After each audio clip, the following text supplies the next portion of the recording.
I always say that you have to have a plan B. Plan B doesn't mean that you are not focused.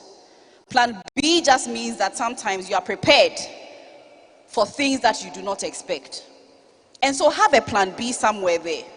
And if plan A is simply not working, park it aside. Go on to plan B. And sometimes, you know what? Time and chance. You know, it says that time and chance happens to us all, right? With time and chance, plan will come. And while all this is in place, put in a strategy to ensure that you're in good health. Because with all the good ideas that you have, the strategy that you've put in place, the people you've spoken to, the team you have built, you need to be able to have strength and ability to carry it through. Are we together in this? Are we together in this? Fantastic. Now, I wanted to spend a little bit of time on some of the little foxes that spoil the vine. Say little foxes. Little foxes. Or say it like you believe it. Little foxes. I want us to talk a little bit about the little foxes. Because, you know, I've come to realize in the corporate world that a lot of times things can be in place. Everything is all right. But there are certain things that can trip you up. Okay? And then you're not able to achieve the kind of results that you had hoped to achieve. Self-development. You need to continue to develop yourself. I finished law school 22 years ago. Things have changed. Believe you me, when I was doing criminal law and we're talking about stealing was when somebody would break their door, you know, enter into someone's place, take something out. Technology, stealing has changed. Now people can sit behind a computer and wire someone's whole life investment away. And so things are changing and you need to reinvent yourself. You cannot do it the same old way. Times are changing. Continue development and training. Make use of your time. What are some of the things that steal our time? WhatsApp, Snap, whatever, FaceTime. Some of these things just steal your time, and you and I are just as guilty. So make sure that you use time profitably. Then spend time in formal training. Spend time in informal training as well. You know, a lot of times we think that formal training is everything. But you'll be surprised and amazed at how far you can go with a lot of informal training. I'll tell you a story. I remember, you know, I was in a church and everything. I was made the head of the singles ministry, which I didn't really like because I wanted to get married. So I was there and everything, and I was doing my best, doing very well. Good. So all the challenges of being a single person and all of that, you know, I had to deal with all of that and then help other people as well to get through that. And then I was in the counseling department, so you get to talk to people, you know, who have challenges and speak to them and encourage them, etc. And this was all in the church, informal training. And then I was asked to join the host and hostesses department in the church in which I worked. And so I joined the host and hostesses department. Now later on, I joined another branch, okay, of the church. And guess what? I joined the children's ministry.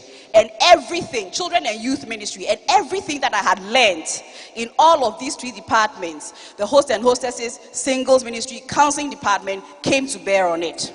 Okay? So look for paid and unpaid opportunities. And then know how to conduct yourself in the presence of greatness. When you have the opportunity to come to people, okay? And people are intelligent, they know certain things. Don't spend your time asking them for money and for favors. Try to find out what it is that has made them what they are. Okay? And that can help you to go where you are going. So, no bootlicking. Be yourself. Let your work speak for itself. And quite apart from that, what do you have on social media? The things that you put in place. You are painting a picture about yourself. You may have a good strategy. You may have something good to sell, but people will not come to you because at the end of the day, the picture of yourself on social media is not someone they can take seriously. So watch out for that. Okay? Then, sorry, what's going on here?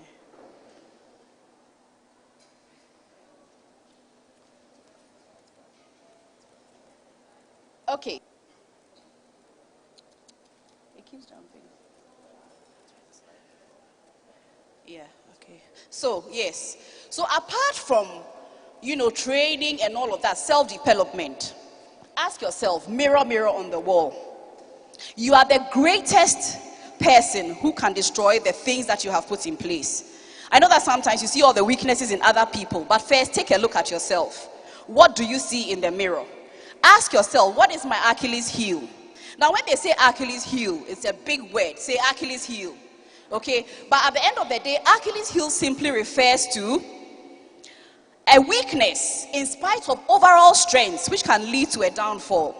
So you can have strategies in place. However, if you have a weakness that you do not deal with, this is going to affect you. And if you look at Greek mythology, that's where the Achilles heel story comes from. The story is told about a woman who had a son. She was told that her son was going to die very early, die very young.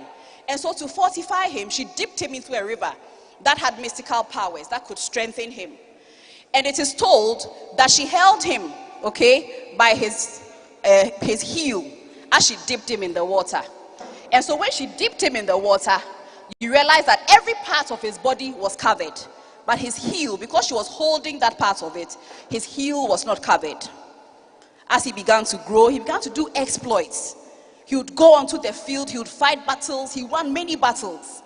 But one day, guess what happened to Achilles? Someone shot a poison arrow into the unprotected part of his body. That was his heel.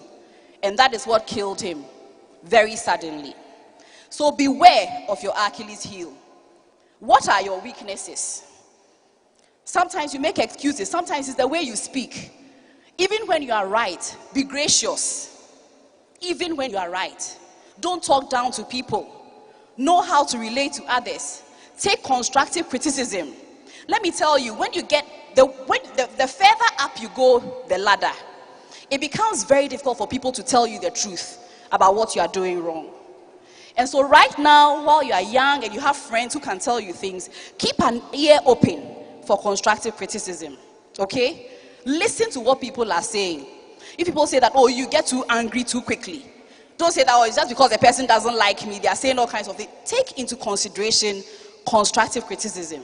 Because I tell you, the higher you go, the more difficult it becomes for people to tell you the truth about your weaknesses.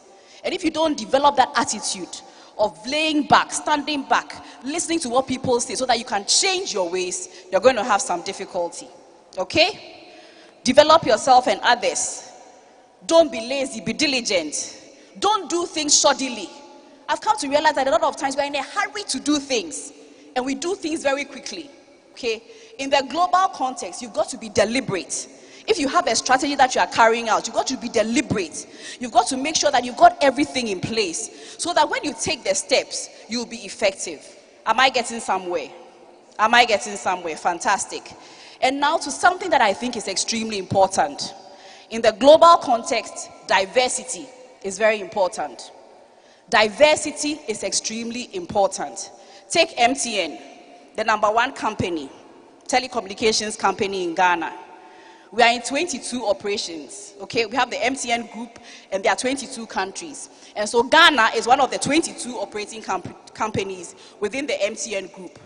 Some are in Iran, some are in Uganda, some are in South Africa, some are in Nigeria. Look at the diversity, the culture, the different kinds of culture that there are.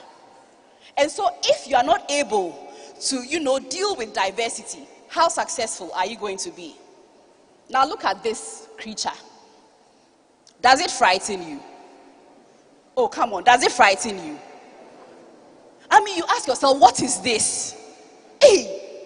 With red eyes and some scaly skin and chale, what is this? And can you imagine, this was in my daughter's reading book. My daughter is 6 years old. And when I saw it, I was filled with righteous indignation. How can her reading book have such a monster in it? They want to give my daughter nightmares.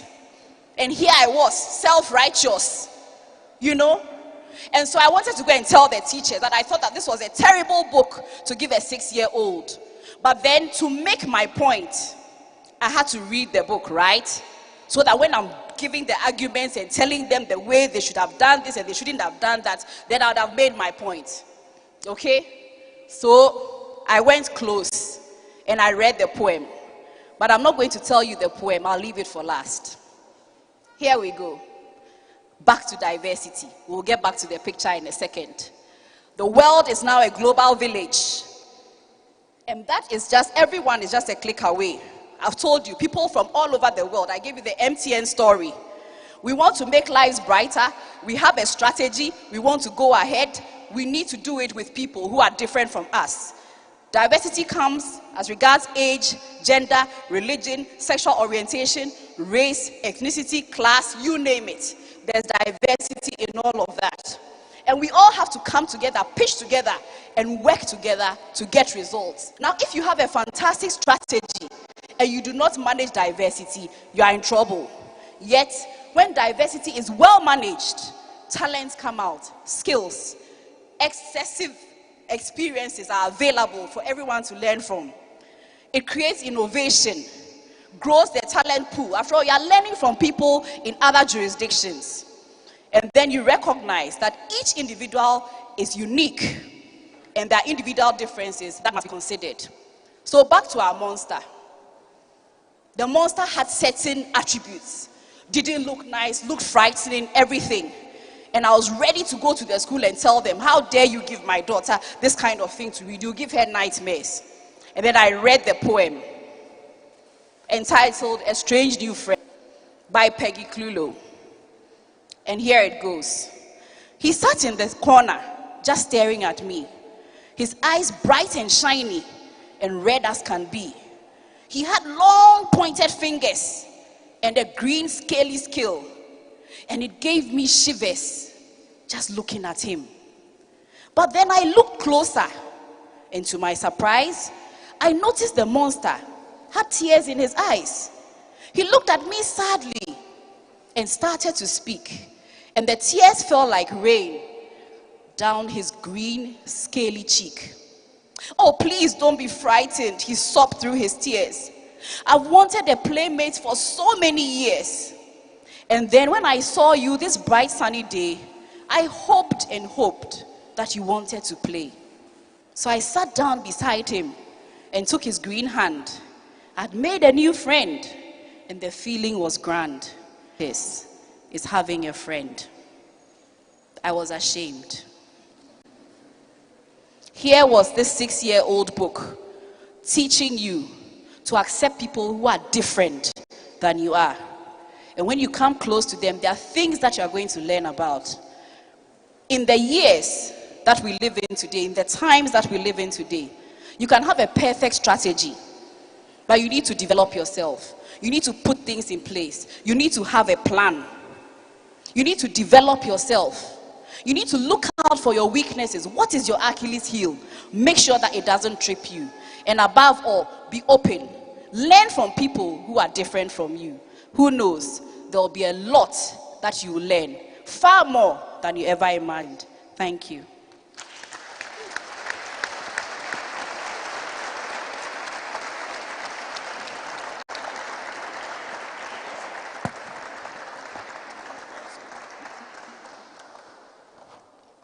Wow. See, I think you all should get up and give Paula a standing ovation. Seriously. It's amazing.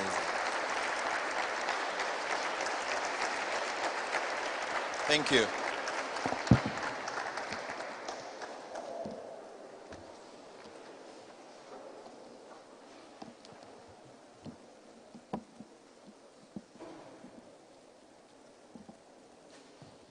I almost wish I didn't have to present after Paula. That was energetic and full of great information. So, my presentation is going to be in 2 parts. I have a PowerPoint presentation, then I have a chat. All right. Now, the conversation that I am interested in and the one that I've been asked to talk about is technology. And my name is Taraskwa. I work with EcoBank. I am the head of consumer banking for Anglophone West Africa. And I'm really proud to be here. This is, for me, the best online education platform we have in Ghana, West Africa, that I know of today. And I've been challenging Reverend and the team that we should own Africa. Let's own Africa before the year ends. So we want to talk about technology. I am not a graduate of technology, so I'm not going to tell you about robotics or anything fancy. But I'm going to pick up from where Paula left off, which is how technology can help you in your life. Very, very practical ideas and thoughts on how technology can help you. So today, I've cut off and I've started from what I call the 90s kids, because some of us were born in an age where you use paper, pen, and stuff like that. Now, what you call the 90s kid is mostly online. So when I look at you, most of you are almost always online. You spend about 7.5 hours of your day online. And 60% of that is on social media. So if I asked, how many people have a Facebook account? Show by hands. Nice. How many of you are on Instagram? Again. Okay. How many of you are on Snapchat? Again. So, the question is, are you doing your best with the time you are spending online? And Paula alluded to that. So, what I'm going to do is to try and talk to you about other things outside of Facebook, Snapchat, WhatsApp, and all that, but things that can help you in your daily lives. So, I'm going first of all to something called Coursera. How many of you have used this? Brilliant. Nice. That's good. Now, Coursera gives you access to education all over the world for free. There are over 2,000 courses on Coursera, and coming from top schools across the world, including Stanford and the like. So you have 7.5 hours that you are spending online. 7.5 hours that you are spending online. You should make sure that part of that is being spent on Coursera and doing the things that Paula spoke about as a young parent. So any challenge that you have, go there. And my expectation is that you make note of all these things so that you begin to search for them. Okay? When you are done, it gives you a certificate. And the courses run from 4 to 6 weeks. So it's not taking a whole lot of your life away. All right? Because it's online, you can connect to other people and actually pose your challenges to them across the world. So rather than searching on Facebook for people who you can just chat with and date and all that online, somebody. Okay. So this is for those of you who are interested in web designing. So you can do simple things like flyers, a few infographics. You can actually do some Facebook ads. So it's not like things like Facebook and WhatsApp and Instagram are not good. But when you go on there, you should also be driving your business and your personal development on those channels. So if you're selling a product and you're on Facebook, you can actually use Canva app to design your ad and put it on Facebook. Okay?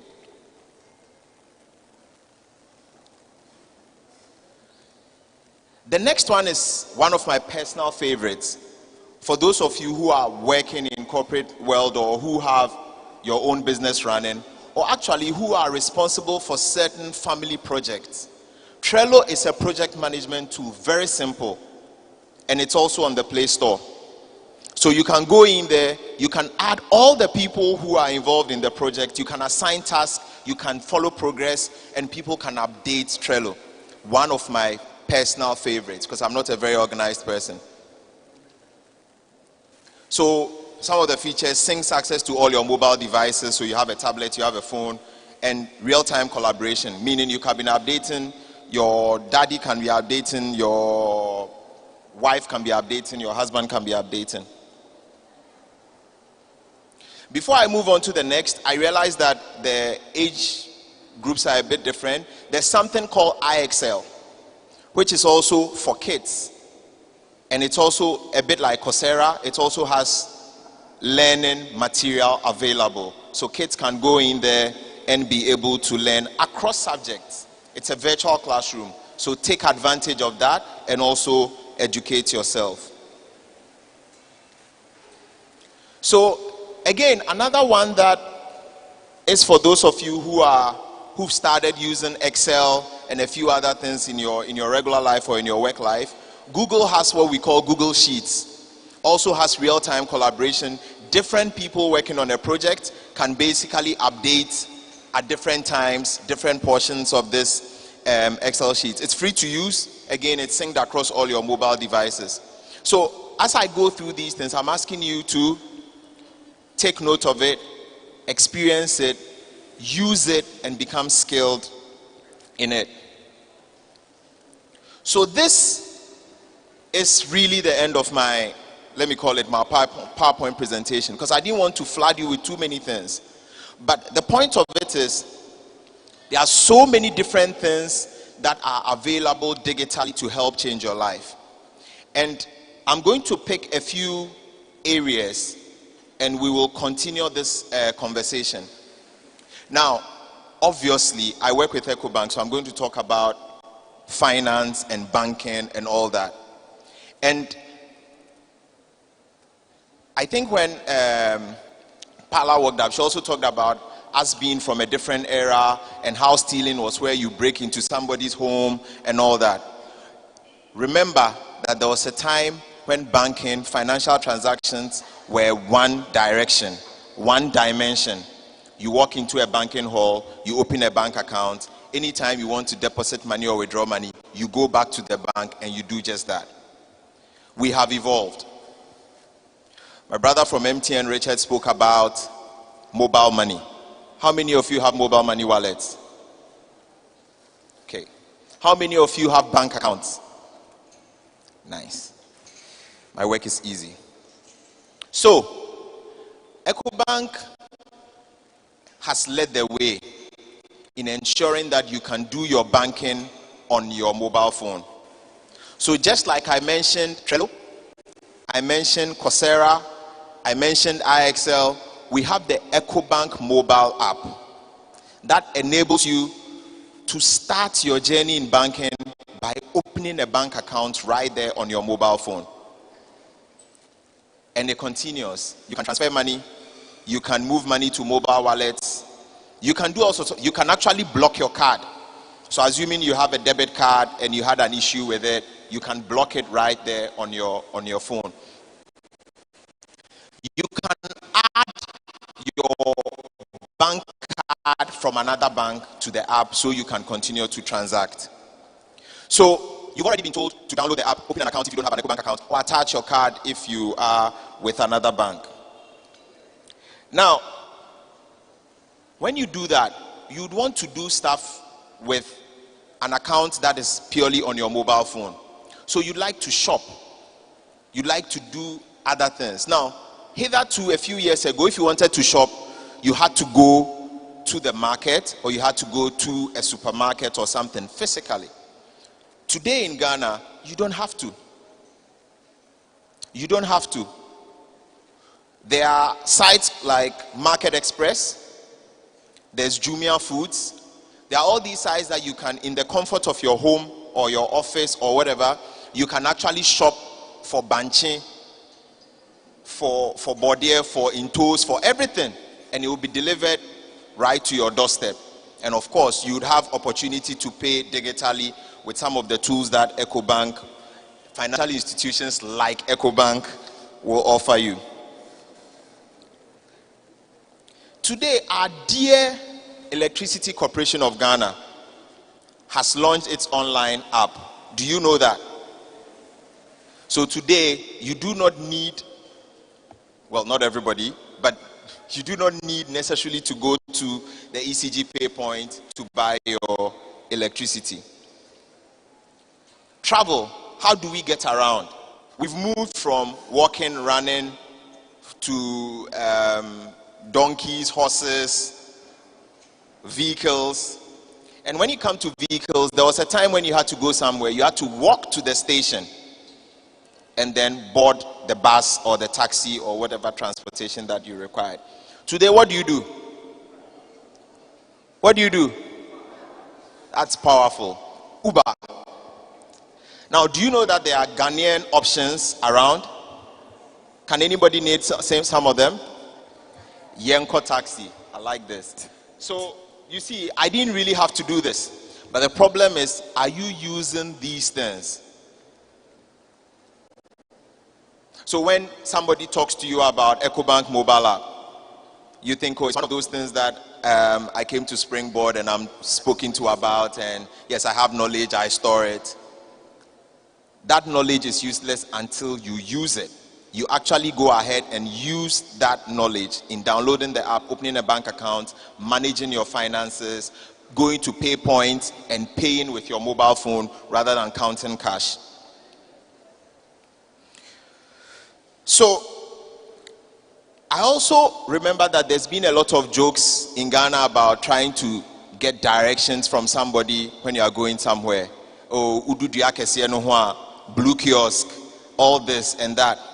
Now, remember, I think the Ghana Post GPS, when it was launched, the TV ad had a caption called "Jack, where are you?" which said, stop doing that and download the Ghana Post GPS so that you will be able to digitally find where you're going.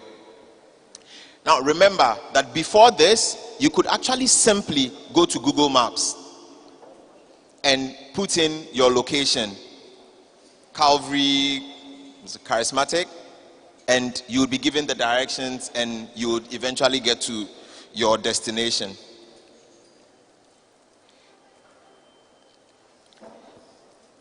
Back in the day when I was in school, when you had my girlfriend, the boyfriend, you had to write letters.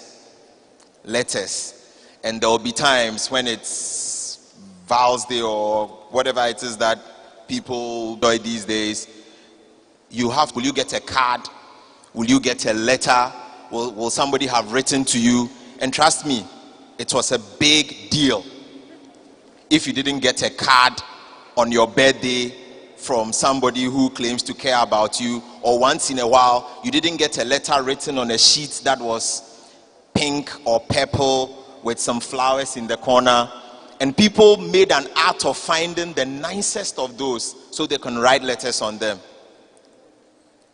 Some of you have never seen it, and some of you will never see it because you've got WhatsApp, Facebook, you've got all these electronic channels that help you to send your message across.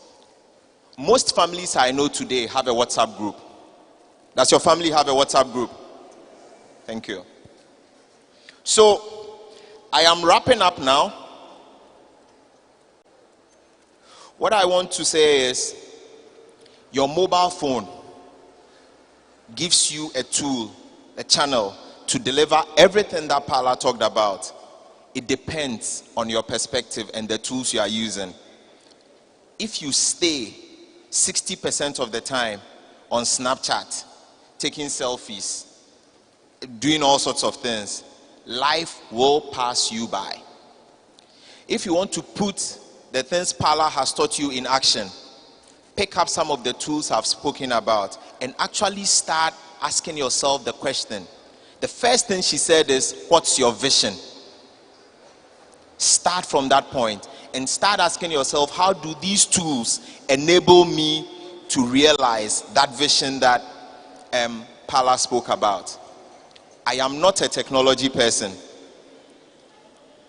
I had to do this by getting onto my digital devices and doing some research. Do you really believe I have used every single one of these things? No. So I had to do that. So I have learned something from getting onto my digital device and doing some research to be able to be here. I don't have a degree in technology. I don't have a degree in banking. But I work with the largest bank in Ghana and Africa in 34 countries. And I am responsible for 5 countries out of those. So, thank you. So, that vision you have for yourself, as Paula explained, that vision, you do not need to necessarily have sat in a classroom to be like an engineer or something, or have all the fancy degrees to be able to realize that vision. It is at your fingertips. It is whether you are going to spend 60% crafting a selfie and editing it and sending it to the world, or whether you use one of the tools to better yourself. Choose smartly. Thank you.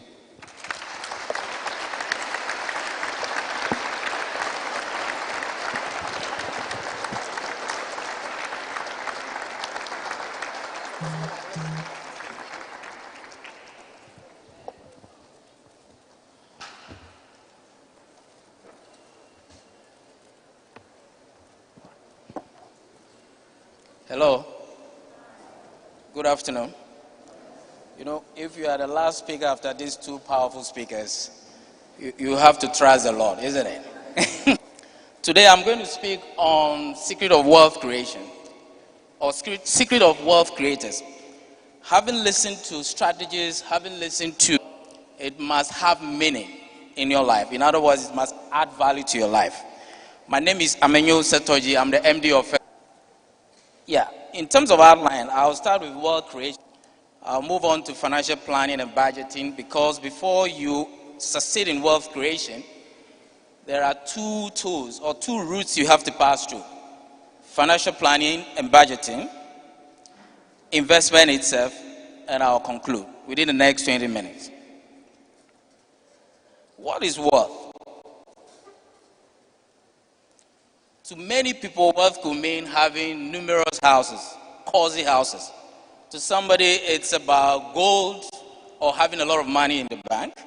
To somebody, it's about having the ability to travel anywhere in the world. Acapulco Bay. Where would you want to travel to for holiday? Where? Dubai. Oh, okay. I would want to travel to Paga. To somebody, it's about owning a vehicle, a sleek Mercedes-Benz, as you see over there. Me at breakfast that he visited a senior colleague, and the gentleman, can you imagine that? But that is his wealth, definition of wealth. You can't fault him for that, right? And, you know, wealth means different things to different people, depending on where you are in your life cycle. But what I want to advise you today is that don't be caught in the definition of someone's worth, what worth means to somebody. You should define what worth means to you yourself. Now, what I'm going to take you through, if you stick to it and you look at it diligently, I can assure you one thing: financial independence. Financial independence simply means you'll be able to afford certain comforts, certain pleasures of life, effortlessly, without struggle. But you don't wish that into existence. You have to work on it before you get that happening. Now, the first thing that I will take you through, that's the financial planning and budgeting, is the fact that there are few things you have to do when you want to go on the road of wealth creation. The first one is identification of goal. My previous colleagues, the earlier speakers, alluded to this as well. And I'll just do an overview and go into the details. You need to understand what your goals are in life. You have to identify some goals that you want to achieve. And the next thing is that you need to have an assessment of yourself. What do you own and what do you owe? In other words, what do you have and who do you owe? And then on the basis of that, you can determine the shortfall and then come out with a plan of action, implement, and you achieve your goal. Now, let me go through some 6 budgeting tips that we need to stick to. The first one is that identify your financial goals. And you all know what a SMART goal is. It must be what? Specific. It must be what? Measurable. It must be achievable. It must be realistic, relevant, and it must be time-bound. For instance, in 2 years' time, you want to do what? Buy a parcel of land, and this parcel of land will cost how much? 8,000. What that means is that you have 25 months from today to be able to buy that parcel of land. What that means is that on a monthly basis, you have to put aside how much? 333 cedis. And in 2 years' time, you'll be able to have what? 8,000, and be able to buy your parcel of land. And that is, I'm assuming there's no interest. Now, that goal is specific. It's specific because you want to do what? Buy a parcel of land. It is measurable because you know the value of that parcel of land is 8,000. It's achievable because, let's say you are earning about 1,000 Ghana cedis. Somehow you will be able to accommodate that. And it's realistic because it's relevant because everybody needs to own a house, isn't it? So if you are planning towards buying a parcel of land, it's in order. So to me, it's relevant. And it must be time bound. What do I mean by it must be time bound? It's within 2 years. So you have 24 months to achieve that. Now, the next thing you need to do when it comes to goal setting and setting up financial goals is to categorize your goals into short-term, long-term, and also medium-term. I say you should do what? Categorize your goals into short-term, medium-term, and long-term. And basically what it means that, just a second please. What it means is that in the short term, maybe you want to budget for what? Your goal is to pay your rent, you want to hire an apartment in the short term. In the medium term will be that maybe in 5 years down the line, you want to go for your master's. Your long term will be that what? On retirement, how do I live? Now, this is tip 2. The third tip that I want to share with you is this, that having identified a goal, having categorized your goals into short term and long term and a medium term, it will help you to do what? Make a list of your income and expenses. Now, this is the trick. The value is going to add to doing this exercise is the fact that you'll be able to know what is a need, what is a want, because you have your goal in front of you. Otherwise, what happens is that some of us, we mix our needs with our wants, and therefore, we always buy. And somebody said something, that if you always buy what you want, it will get to a point where you will sell what you need, right? So it's important that you sit down, you do a list of your income, where you expect your income from, and what do you spend your money on. And also, we the young ones, I believe I'm young, isn't it? Yeah, we the young ones, we have this inflation lifestyle. What is it about? Whenever our salary increases, we step up our game. In other words, you have 2 pairs of shoes in the wardrobe. This time around, what do you want to do? You want to have 5 extra pairs of shoes, which you may never use. And that's a waste. But what you can do with that, you can still stick with your 2 pairs of shoes and use the increase in your salary to do what? Save somewhere. The next thing is about emergency fund. Emergency fund means that just have a fund somewhere that if you have any external shock, something happens all of a sudden, you'll be able to tap into it to solve that problem. Now, one critical tip I want to talk about here is discipline. I think the earlier speakers alluded to this. Discipline is key. Discipline is when you feel like buying ice cream every other hour and you say, no, because I have a goal ahead of me, I will do that. Discipline means that when you should be clubbing all over, you say, no, I have to stay in my room and study. So discipline is key as far as wealth creation is concerned. Another tip I want to share with you is budgeting as itself. What do you do? So I'll share with you some investment tips. The first one has to do with, let's imagine somebody who started investment at the age of 21. You can look at the figures. When he's 30, he would have made about 38,236. And without making any further investment, he would have made about 277,911.58 pesos. Now look at somebody who started at the age of 31. At the same rate, by the time the person hit 40, he would have made only how much? 38,000. Can you see the difference? That's a sharp contrast, right? Now, you can see clearly that the person who started at an early age will be what? In comfortable lead, isn't it? Now, look at this picture. You all know that gentleman. That is Usain Bolt, isn't it? The guy this is a sprint. And you know this was not a nanosecond matters in this type of sprint. But look at where he was, and he could afford to look at the crowd, the spectators, and look at the guys behind him and say, you guys, what are you doing there? I'm ahead. But what that means basically is that when you're young and you start your investment, there's a lot you get out of it. But let me also add that you are not too young to start investment. There may be people here, maybe they are not 22, you are not 30, you are 35. But it doesn't mean that you cannot begin investment. You can, but what it means that when you get to know and you have the realization, get on with it, start immediately. Don't wait for anybody. The other investment thing I want to talk about is a setting clear-cut investment goals. I think I spoke a lot about it. But this is about information. We are talking about technology. My good friend spoke about technology. Have the appetite for listening to things about finance, about financial market. It's so easy. You can go to YouTube and you can have a live lecture, right? So don't be in your corner and say, me, I've not done finance and investment. I don't know anything about finance and investment. Still be there. Try hard and get a lot of information when it comes to financial market. The other thing I want to talk about is diversification. Diversification means basically that I don't have your eggs in one basket. Now, this one is so critical for me, developing a wealth growth pattern. What that means basically is this, that when, for instance, you started with 100 cedis a month,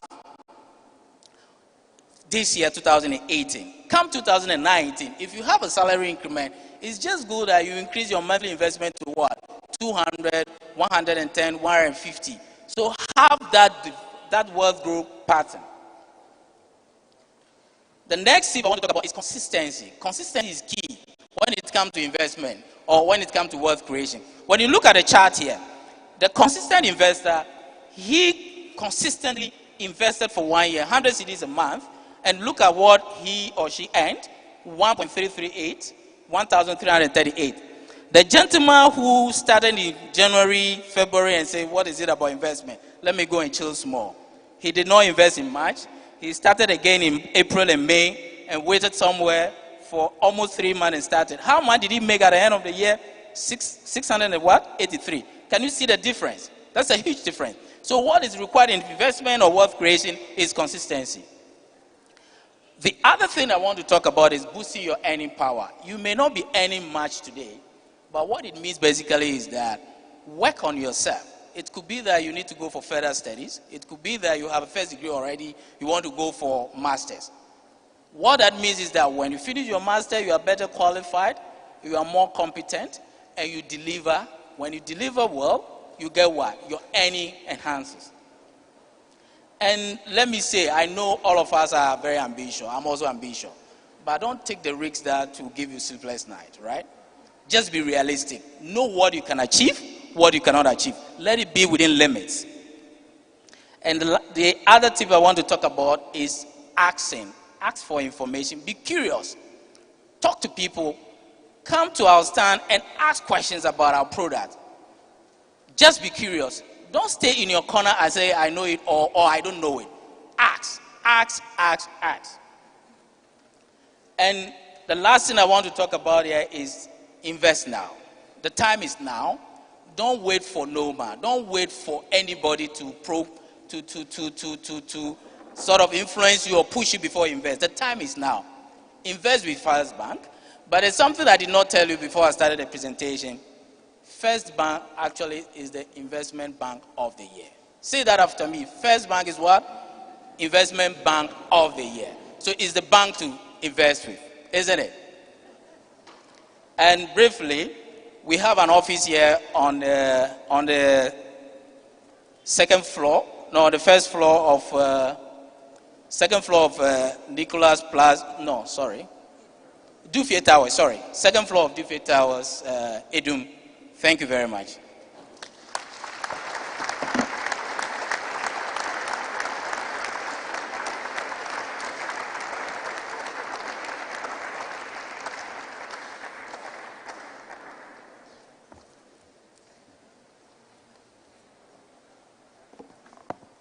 Wow. Where do I start from? So much to chew on. Let me make sure all my resource persons have microphones.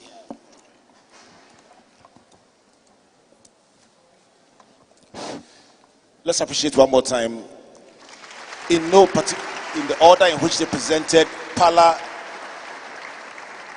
Tara, and Amenyo. My name is Albert. I will, in the next half hour or so, compile all the questions that you've been asking and ask my resource persons to answer them.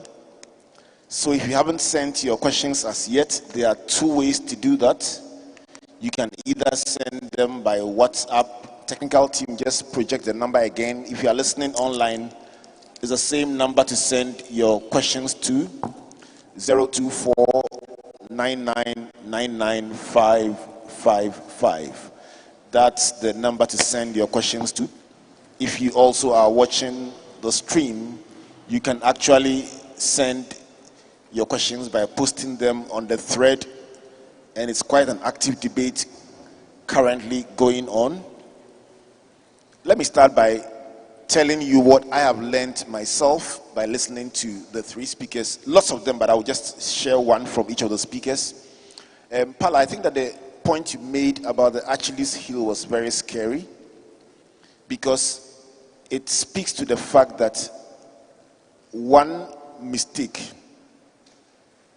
can literally bring down your whole career, especially one mistake that you leave unattended. And that for me was very scary.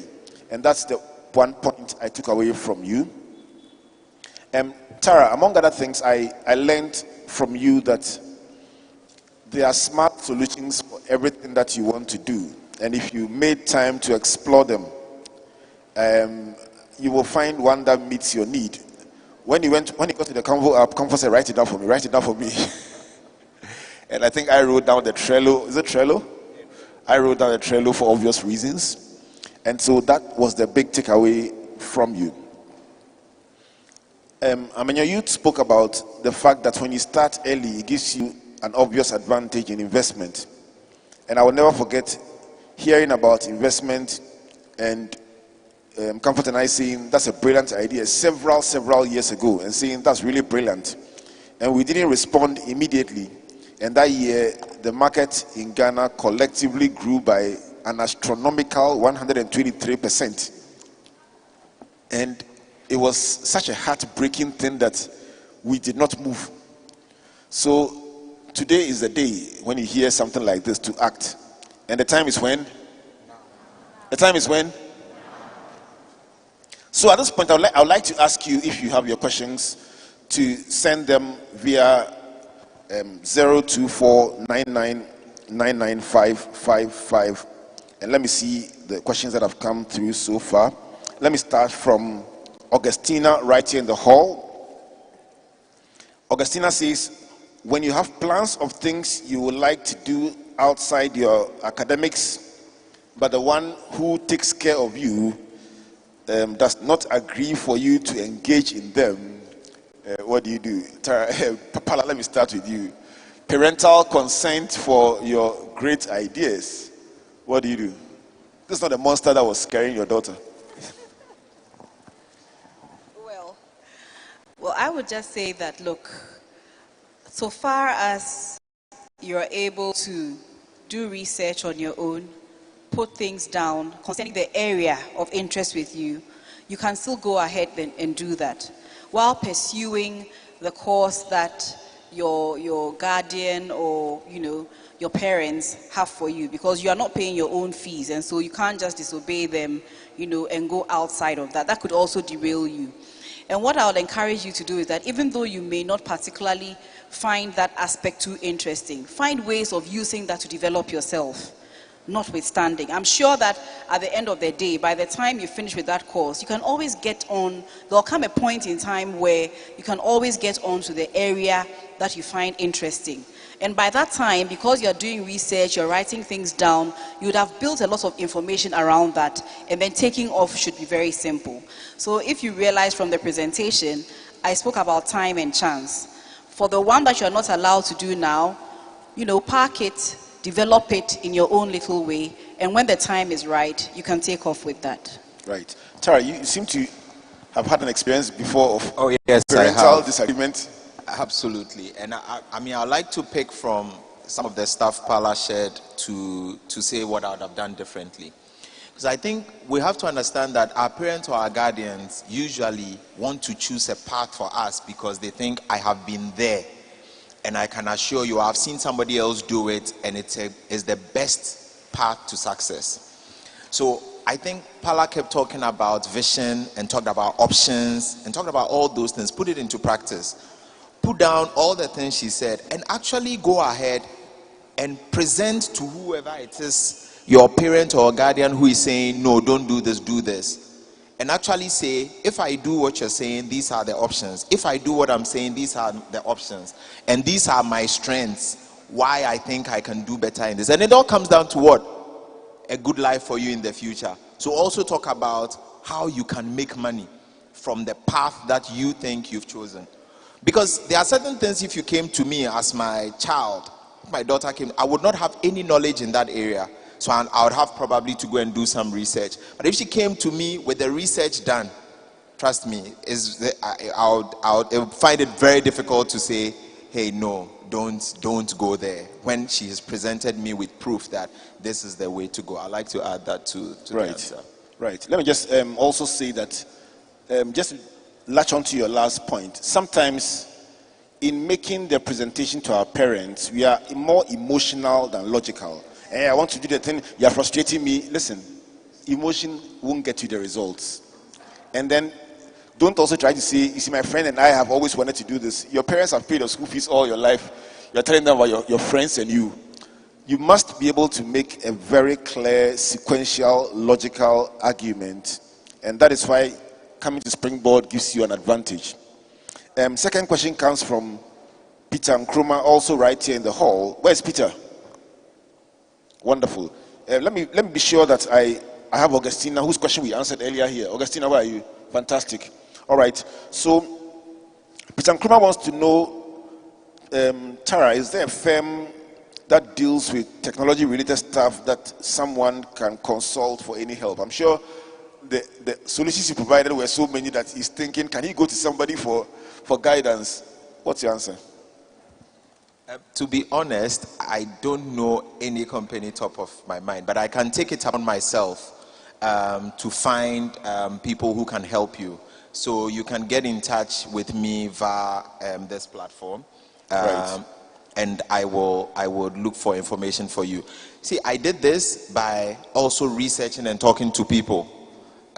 Spent some time over the last few days talking to people like you and talking to people who are my peers and people who I think have used some of these tools. And so sometimes it's not just about some firm or anything. It's also about doing some research yourself, doing some hard work. Fortunately, you have something called Google. I don't think I had the same advantage. Right. But I can help you and point you in the right direction. All right, Charles and my friends from Dream Oval just post on the thread, on the streaming thread, a list of various technical needs and suggestions about where you can find help, so that you can go to our Facebook stream and find a list of companies that you can go to. Same question, same person, Peter Nkrumah, is asking Amenyo about financial independence and how attainable is it in this our world where the needs and the wants are numerous, where the resources are also limited. That's the first rule in economics. All right, so that's the question for you. Thank you very much. There's one myth in investment, which is that I'm not earning much, or I'm too young, or I'm too old. You are not too young, you are not too little resource to do investment. When you come to First Bank, one of the products, we have products across a broad spectrum. When you come to First Bank, for instance, there's a product we have that we call First Fund. You need 20 cedis to open an account. On a monthly basis, you can add on 5 cedis as a top-up. So I'm not sure you can tell me that 5 cedis a month you cannot afford. So you have no excuse to start your investment now. Before you hand over the mic, Abner, also from the hall, is asking what's the investment rate at First Bank? Yeah, it depends on the product. If you look at First Fund, it's the average is between 24 to 26. So depending on the market condition, the prevailing rate is between 24, and that's what I think is applicable. But if somebody, you are talking about your 5 million, your 10 million, 15 million, that's a different ball game. You negotiate with the clients and then agree on what rate to quote. Yes. Just for the avoidance of doubt, when you say 24, it would be useful to add per annum. That's just right. so, You're right. 24% per annum. Yes. Let me come back to you, Pala. Ryan from KNUST is asking, what is strategy and how important is it in branding? How important is strategy in branding? Well, I mean, what I'll just say is that it's important because, I mean, people will not know what you stand for. And you, like I indicated, you have to have a vision ahead of you of what you want to present to people, you know, who take a back seat and look at you. And you need to work this out. You need to work this out. What is the kind of image that you want to present? And so, like, you know, just to cut a long story short, branding is essential. However, you have to determine the image that you want to present out there and work towards it. So that at the end of the day, when people try to find out about you, the kind of image that you want to present yourself is what comes out there. And so you need to be careful on social media, you know, everything that you're doing is presenting a picture about you. And you have to be deliberate about the kind of picture that you want to present about yourself out there. All right, Ran, where's Ran? Fantastic. Let me get Daniel Amoshi. Where's Daniel? Daniel Amoshi. Fantastic. Daniel wants to know how secure the EcoBank on mobile app is, or how secure online shopping with the EcoBank mobile app is. And he says it's because not quite a long time ago, a student in KNUST was hacked about 700 Ghana cedis, not with EcoBank, after shopping online. So he wants to know how safe or secure the app is. This is how I'll start my answer. Some of the most secure places in the United States have been hacked. So if you want my answer to be to put in the context of hacking, there's nothing in the world that cannot be hacked. That's the first thing you have to understand.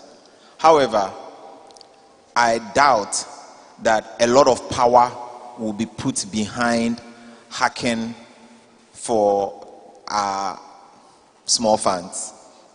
Okay, but the EcoBank mobile app is as secure as your securest bank account. I mean, that's how secure it is. The fact that it's on your mobile phone doesn't make it any less secure.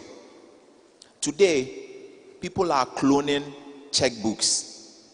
And when they clone your checkbook, it means they have access to your funds. Okay, if you have a debit card, in your view, it is secure unless you lose it and you lose your PIN. Same thing. When you lose your phone, you don't lose your funds. Unless the person who takes your phone takes your PIN also with it. Every single transaction that you want to do on the EcoBank mobile app, you have to provide your PIN. Even if you want to check your balance, you have to provide your PIN. So it's as secure as any secure bank account, from any reputable bank in the world is. So have no fears transacting with an EcoBank mobile app, or for that matter, transacting with a reputable financial institution. I don't think your first fear should be, can my account be hacked? Okay, I think there are people who have tens and tens of millions of dollars that are targeted, and people who have information that is valuable to a certain extent that are targeted. But apart from that, I think most of the financial transactions we are talking about in this room, I think you should feel fairly safe that the banks are taking, or the financial institutions are taking the necessary steps from a technology perspective, from an insurance perspective, and everything to secure your money. So go ahead and transact. Just keep your PIN safe and keep your phone safe. That's all.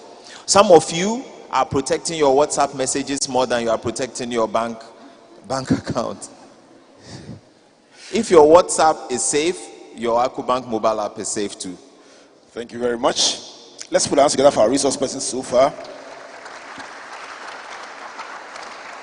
And I can actually confirm, Tara, that even when you are operating inside the app and you go to check your balance, and after that you are going to do a transaction to send or receive, it will still ask again for the Exactly. password. I can confirm that Exactly. right now.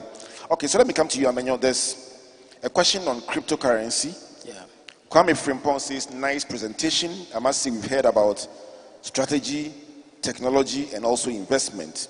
Now, technology has gone so far that now we have digital currency on the upstage.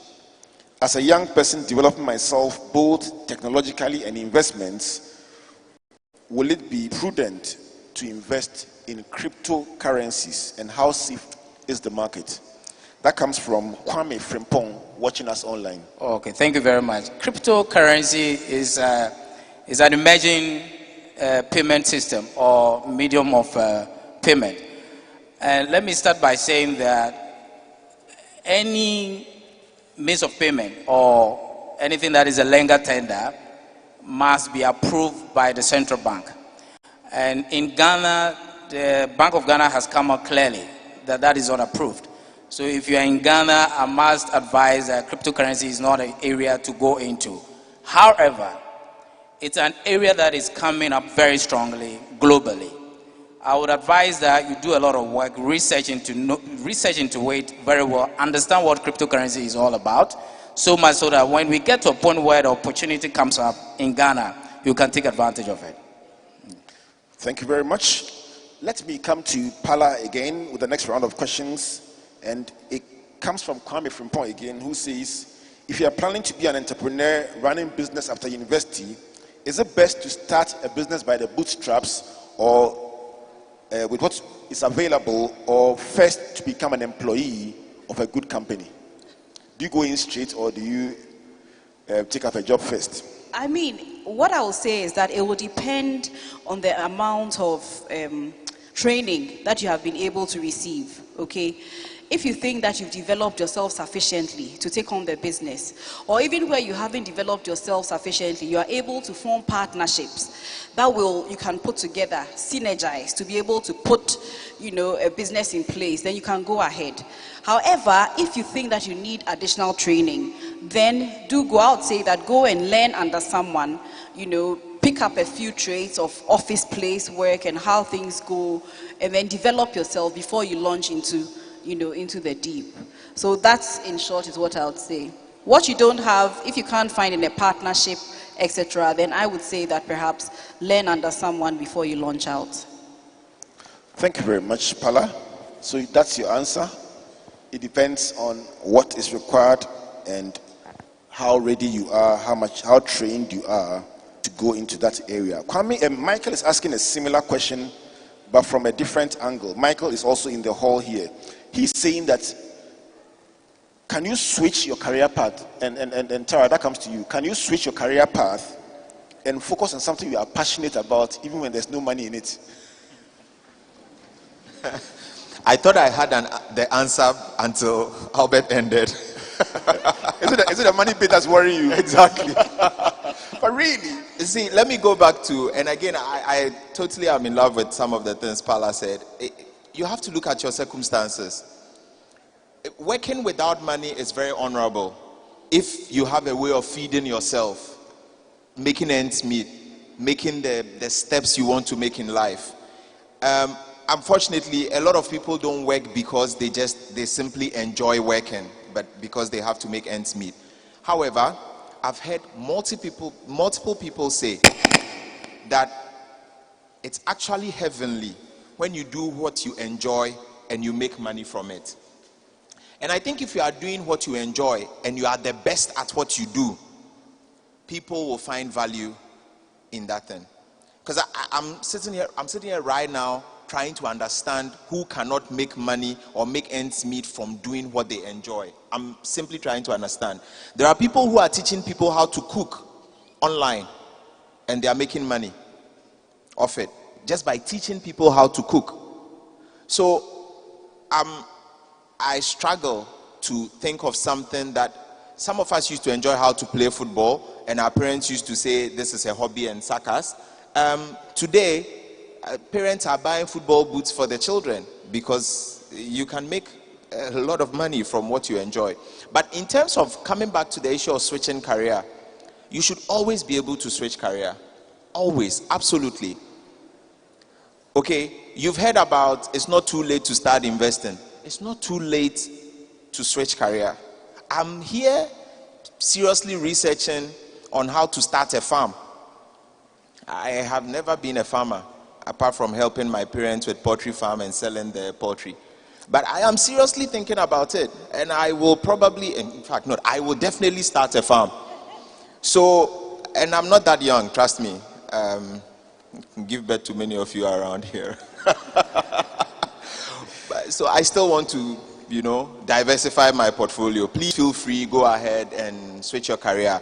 But don't be a mercenary. Don't just wake up one day without planning, as has been said, and just say, I had a dream. That I had a dream speech had a lot of planning behind it. Thank you very much. Let's put our hands together for our resource persons. This is the final round of questions, and still keep the questions coming in. We'll find ways of answering them on our Facebook stream. But let me come to you, and I'll hit you with two fast questions to give me fast answers. So let me start with the first question from Ajua, who says, I have the money to start my own business. Should I use it for the start-up capital for the business, or gain experience and then find the startup capital from elsewhere? I think she has the money now. Yes.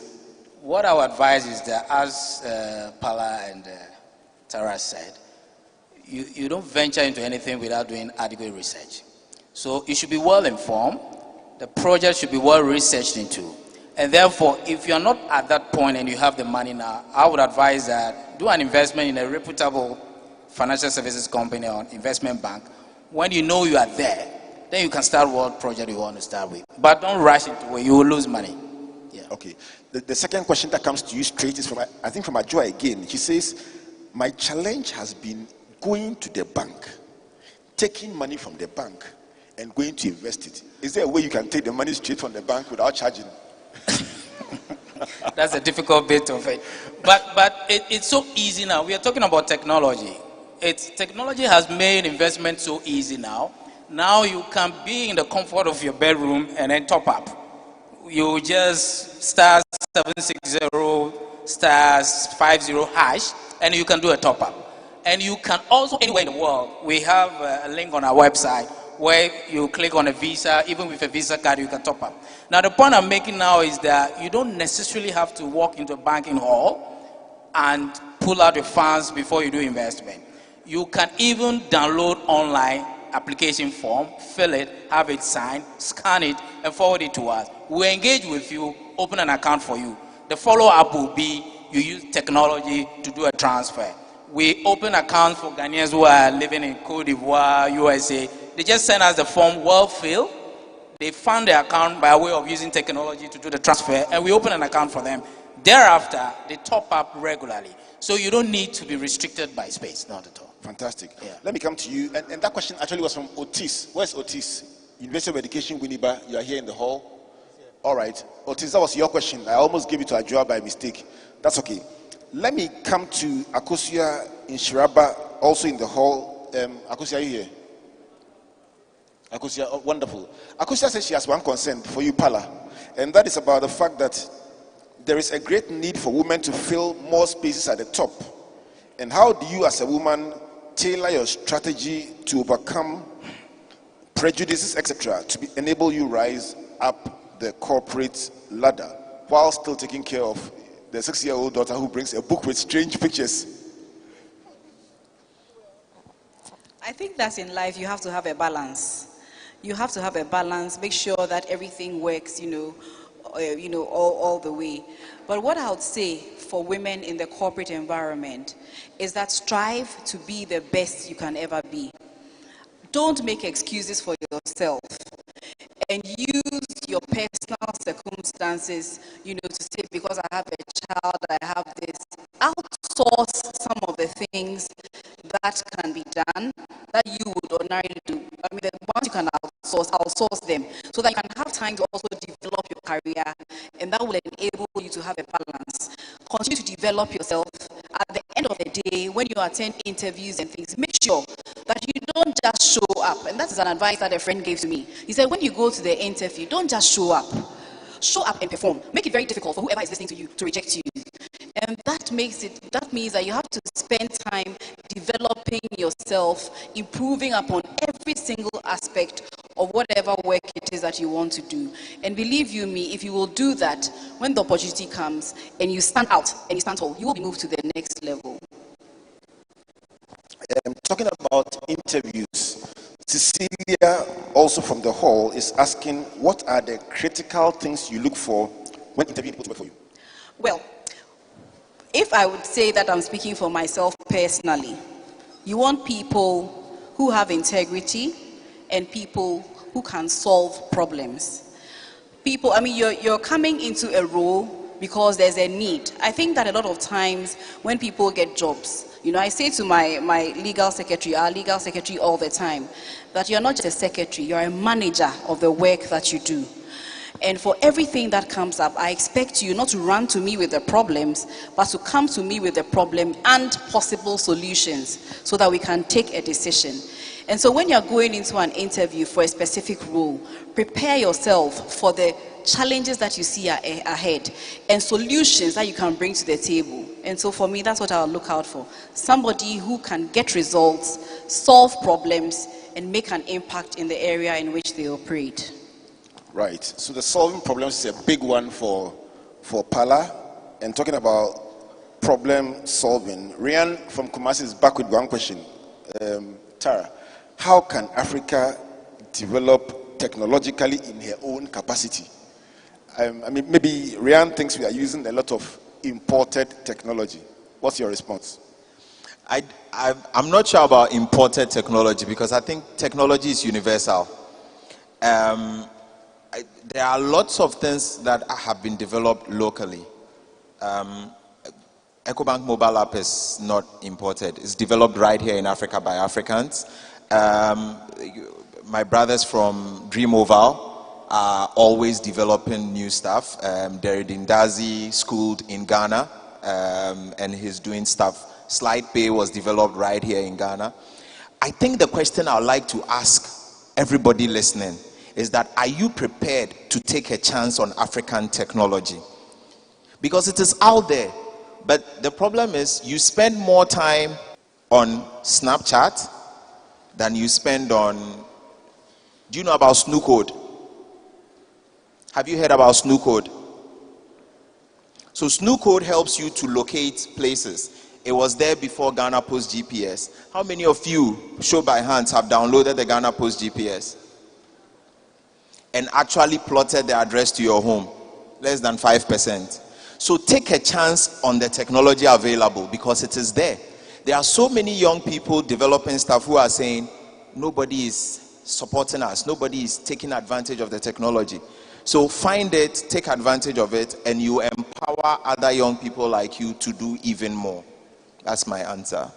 Final question, and I have 1 minute for that one, and I will take the question from Gertrude Ajiman, who is from CCC, and these are our hosts for the past number of years, giving us a wonderful facility for this conference. Gertrude's question, MPhil student in marketing. She's asking, how can online platforms help me promote my unique selling proposition as a researcher? I think it's one of the simplest questions. It's a great question. 2 weeks ago, I met a young man who basically was selling clothing online. Now, he goes to the ever popular second-hand clothing places. He finds things that he thinks are interesting. He washes, irons them, takes pictures of them, puts them on Instagram and Facebook, adds a line, and sells them. Okay. Yesterday, I bought a device. I contacted the person online. The person came to me. I tried the device. I transferred money to the person. Now, I also made a sale. I got the person to download the EcoBank mobile app so I could transfer the money to the person.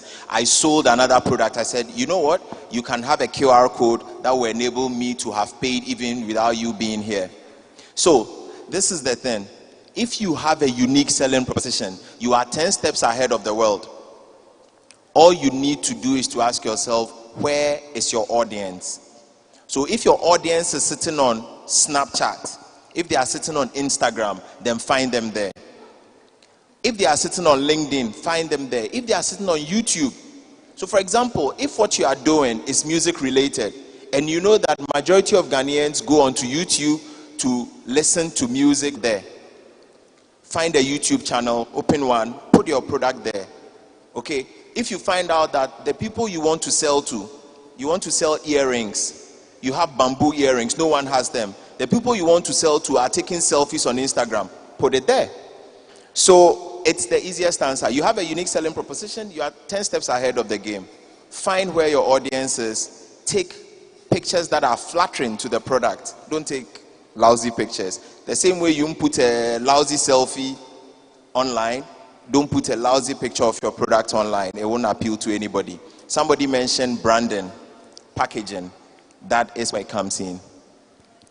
Why don't you put your hands together one more time for Pala Asiedu Ofori, Tara Square, and Amenyo Setoji. They've been fantastic for the past 1 hour and a half, 90 minutes, 45 minutes first half, 45 minutes second half, and they've won the game. Let's put our hands together for them as they go back to seats. Thank you very much. Keep clapping till they get back to their seats. Show them some appreciation. Speaking to us about strategy, about technology, and about wealth creation. This is Springboard 2018 Roadshow coming to you live from CCC here in Kumasi. This is the Middle Belt Zone edition of Springboard, and you just heard from Pala, from Tara, and from Amenyo. It's brought to you by MTN, EcoBank, Enterprise Life, First Bank, Persol, and Databank. Thank you very much. Just before I go on to my first round of wow moments, let me just notify you that I have a couple of answers for you to the questions that you asked. I learned that from Tara. He says he found a device, he bought it when the guy came for the money. He also sold him a solution. So, since courtesy of these hard-working sponsors and by our own effort, you have for free, let me also sell you a solution. For all those who are asking about interview questions, how to write your CV, what to say and what not to say, it's a very serious issue. And this book, we call it the Yellow Book. It's called Career Starter Pack. 10 chapters that everyone starting your career must read. 10 different things that you will need to excel as a graduate, fresh graduate, a tertiary student, or somebody who hopes to achieve great things in your career. I recall right in this hall 2 years ago, a young man who had bought it when school said he read the book cover to cover twice because he felt he had paid for it. And he got so fascinated by some of the crazy suggestions in the book that he applied to a law firm in America as an intern student. And while he was in KNUST, he was earning income working as an intern in a law firm in America. It's just absolutely unbelievable. But that's what happens when you find the right material. This book is available at the stand. It's called Career Starter Pack. If you forget the name, say you want the Yellow Book on career. Also on investment, we didn't answer a few of the questions that came because the number of questions were more than we could handle. But this is a simple book that says my first lessons in investment, when to start, what to do, how much to invest, how to cut back on expenditure, how to engage, what kind of company to invest in. All these questions are answered in this book. We bring here companies that are reputable, that have stood the test of time. So you can go to Databank or First Bank and they will give you solutions that are tried and tested over time. And we have investments in both companies, so we know how good they are. The final book is called Pala, about how to behave yourself around greatness. Some people meet accomplished people and they literally adopt them for the rest of their lives and help them to become successful. Others meet accomplished people and they don't want to see them again. What should you say? What should you not say? How should you behave yourself? This book will give you very practical tips about how to find a mentor and keep that mentor for life. It could really change your life forever. So these 3 books are available at the stand. There is a discount on when you get all 3 of them. Otherwise, this one is 30 Ghana cedis, this one is 20 Ghana cedis, and this one is 15 Ghana cedis. But if you took all 3, you will get them for 60. All right.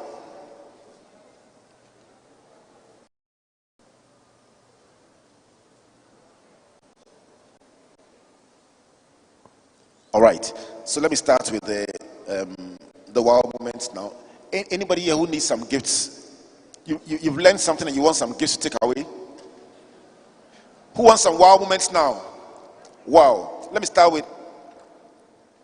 So Matthew, give me the MTN MiFi, a flask, a lunch bag, and a t-shirt for somebody. MiFi to help you go to Coursera, to go to Trello, and to go to Convo app. I love that one. Convo app. It's a nice name. So this is, I think, a flask and all the goodies from MTN. Oh, plus airtime? Yes. You didn't tell me that. So you're adding 50 Ghana cedis of airtime to the MiFi. This one, oh, so when I said the MiFi, you didn't clap. What is it about airtime that makes people so happy? All right, so I have a MiFi ready to connect the internet. It's a little modem, and then 50 Ghana cedis of airtime to go with it. And there is one winner for that one. Is your slip in here? Is your slip in here? Those who came late.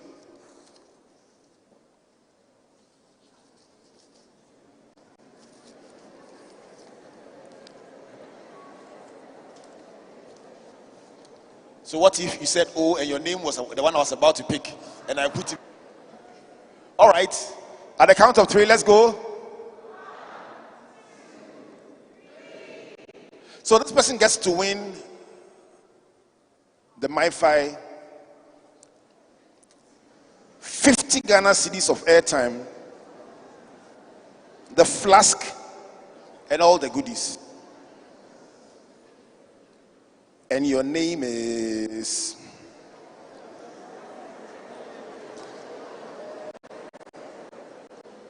Why? What's your name? Israel. Hey. You almost won it. Oh, Frank has gone home. Frank, so come. Why? Are you afraid? You've won. Come.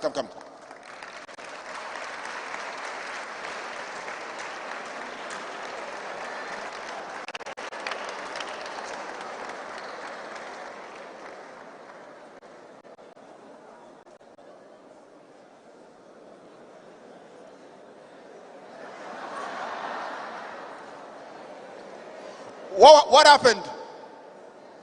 Pardon me. 1 franc and I have 2 francs. Is there any other franc? You're also franc. So come. Hey. Oh, I have 3 francs. All right, Frank. Isiama. Frank Isiama. Amwako. Banaman Mensen. Is it Isiama, Amwako, or Banama? 0. And you are? Frank Somiakwao. Hey, Isiama, Amwako, Banama Mensa, Somiakwao. Let me ask Pala. Pala prays a lot. Pala, who do you think will win it? Isiama, Amwako, Somiakwao. Who will win? Everyone. Everyone will win. You want split yourself into 2 and face the audience. I'm going to use. Come back. You are. You came first, Frank 1, first, second, third, fourth. Is it 1, 2, 3, or 4? Pardon? Okay, let me make it easier for you. Is it 1 and 2 or 3 and 4? Pardon? A series of airtime at the modem. She's a broadcaster and a great woman of God. Let me find out. No, I just think it's 3. Hey. Number 3, what's Mensen. is it? Banama Mensen or Somia Kwao? How many? The winner, and Pala, you will present this for us, please. Please do this for us. Do the thing from MTN is.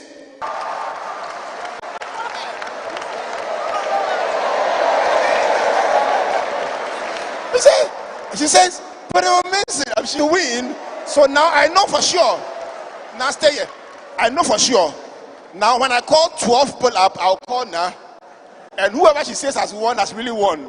So, but I'm mentioning you get to win it. Pala, please do this for us. Let's put our hands together for Pala. Now I'm beginning to be a bit envious.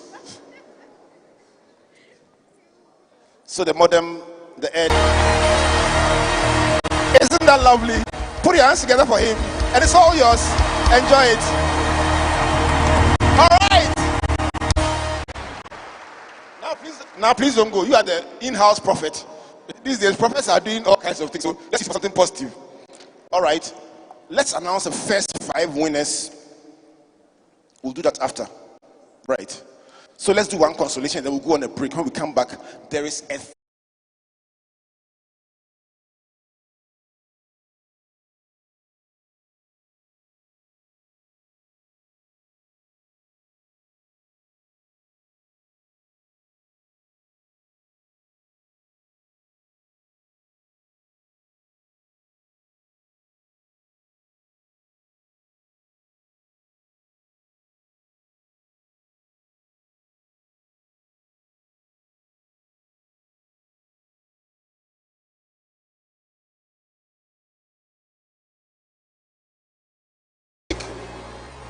want to encourage you to visit our sponsor stands and take time to patronize their products. These sponsors have underwritten the entire cost.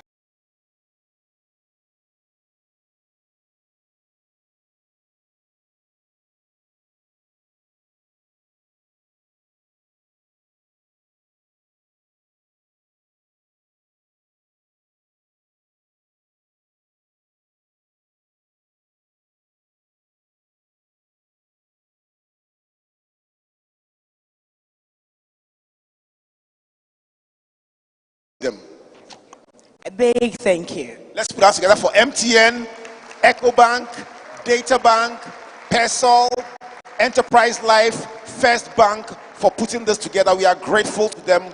And so let's go to their stands and let's patronize their product. We'll be out for 42 minutes. We will come back.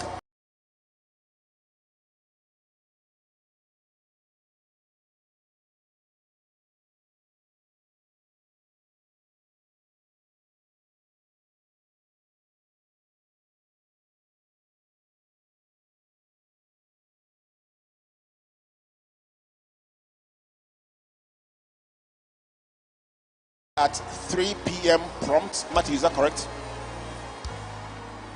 Let's come back into the hall at 3 p.m. prompt. Matthew is a very wicked person. I hope you know that. Because at 3 p.m., he will put out airtime on the screen and those who are outside can't win it. So he will deliberately put a lot of airtime on the screen for those who come into the hall early. So exactly 1 minute to 3, start walking into the hall and you'll be fine. So visit the various sponsor stands and we also have refreshments served outside. Let's see you after the break. When you go to the book stand, we'll be there shortly to do some autographs, and we'll also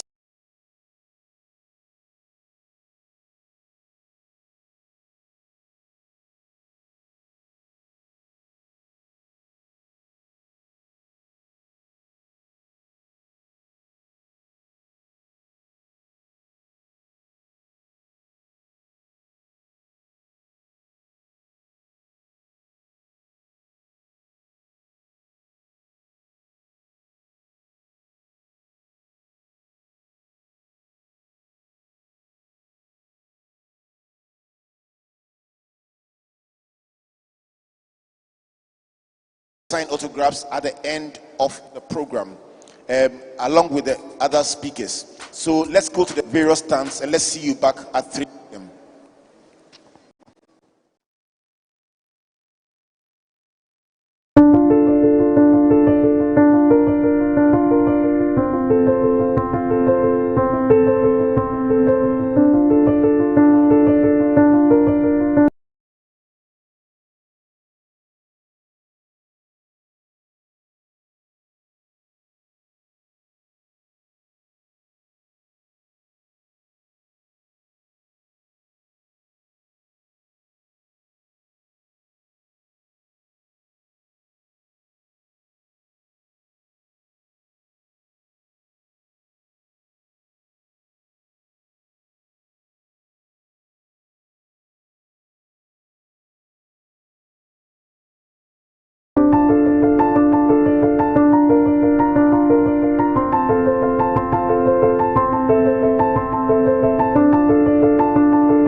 You each tell us go to school. Then provide us with your ID, your mother's maiden name for security purposes, and someone we kind of, is it less than 1 year, 2 to 3 years, 3 years or more? What is your level of investment? Is it moderate? Is it extensive? Also, how much of a risk taker are you with investing? Is it low, medium, or high? And then would like to know how you would react if the money you had committed to invest for 3 years went down in the first year. These answers will help us to understand your risk tolerance. Would like to know what you would like to invest in. So let us know. It could be EPAC. That's the focus for Springboard this year. But you can also complement it with M Fund, B Fund, ARC Fund, or Eddy Fund. Just let us know what you want to invest in and how much. Step 4, that's the easy part. Simply sign and date the form. Step 5, that is the exciting part. Submit your completed application form to one of the data bank representatives along with 20 CDs or more, and you will win an instant prize. The time to invest is now. Invest wisely. Invest with Data Bank. I am going to be. The money goes and doesn't come back if you just keep spending. If you're not careful, you'll be eating your fufu without soup. So you need Heritage Fund, a long-term investment for your long-term projects, child's education and retirement. Invest in First Fund to provide the best returns and ready cash in times of need. We can help you raise money for your business or even own part of a company.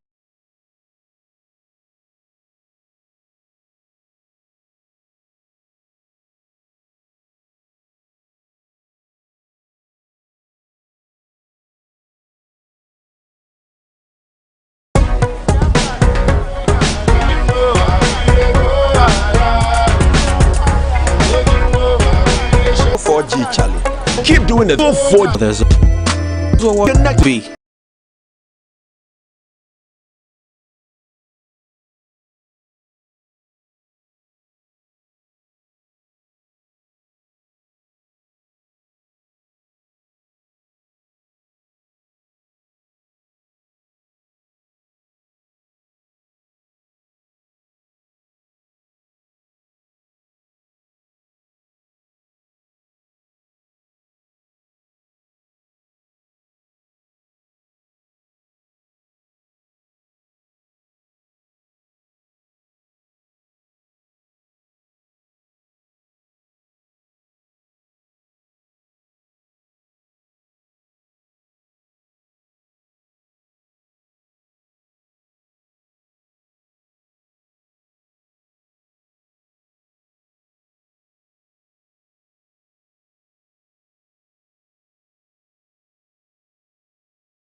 Hi, I'm Kitty.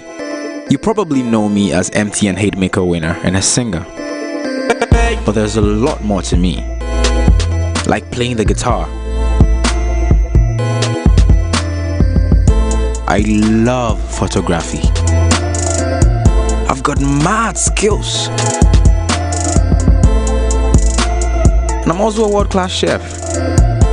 Be all the shades of you. Download and rate the 10 commandments of public speaking.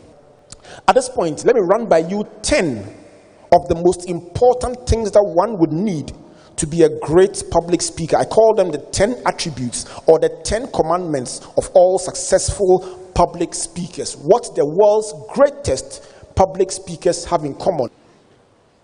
The first one is credibility. You say, why credibility? I can tell you for sure that if you lack respect, if you lack authority in an area, you can rattle like a rattlesnake. Sometimes we get emails from people who have not necessarily accomplished anything, who say, listen, I would like to speak on one of your platforms, and if you allow me, this is what I'm going to say. Then they send you paragraph 1, paragraph 2. And I say, if it was about oratory, then only poets will speak in public. It's not just about what you can say, it is what you have achieved. What are you an authority in? So credibility is born out of your area of authority. So what are you an authority in? What is your accomplishment? What is your track record? How far have you come in one field or another? So there is something called the right to speak. That right can only be given to you if you have proven yourself in one area or another. So the first thing that you need, and all of them start with the letter C. The first thing that you need is what? Credibility. One more time. Credibility.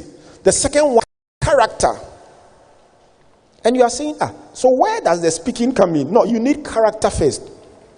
If I brought somebody here who everyone knew to be somebody of dubious character, somebody who does not uphold the values that one would want to show as a role model, no matter what the person says, you'll be still down saying, oh, what are you talking about? These people, we know them. They are going around doing all the vices in town. Character is an asset. Colin Powell, one of the authorities in leadership, says that people would prefer to watch what you do more than what you say. So I will say that your greatest message is lived rather than spoken or said.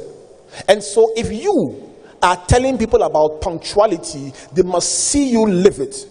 Imagine if we had not started this program on time and I'd come to stand here to say, listen, punctuality would help you achieve your goals in life. Then somebody will look at the watch and say, but you started the program too. So we started a minute to time. That way, then we can speak about punctuality with authority. So your greatest message is what you live more than what you say. So the second attribute, if you want to become a great public speaker, is character. The third attribute, and this may sound slightly political, is constituency. Constituency. Who knows you? Who would like to listen to you? Are there people who want to pay to come and listen to you? Or travel to come and listen to you? Or even if it is free, sit down and give you their undivided attention? Are there people who would find what you are saying beneficial, or who are trying to discover something in the area that you are an authority in? For you to become a public speaker, you must have a constituency.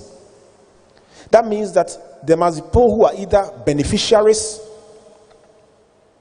listeners to a program that you do, readers to books that you have written, researchers who want to understand the subject that you are an authority in, admirers who love what you have done and want to become like you one day, students who want to go into the depth of the subject you are an authority in, an audience who say, this is the person that I came to listen to, or followers who say, this person holds the key to the future and I'm glad to follow him or her. The moment you're unable to answer the question, who would listen? When I give a speech, who would listen? When I write a book, who will buy? When I go on radio, who will tune in rather than tune off? That is your constituency. And so the third key to successful public speaking is what? Speaking is content. Now we are coming closer to the meat. Let's all say content. Content is key number 4. That is the actual message that you give, a speech that you give out, the sermon that you deliver. If you have a constituency of people who believe in you, if you have the character and the credibility, and you come and stand there and you don't have the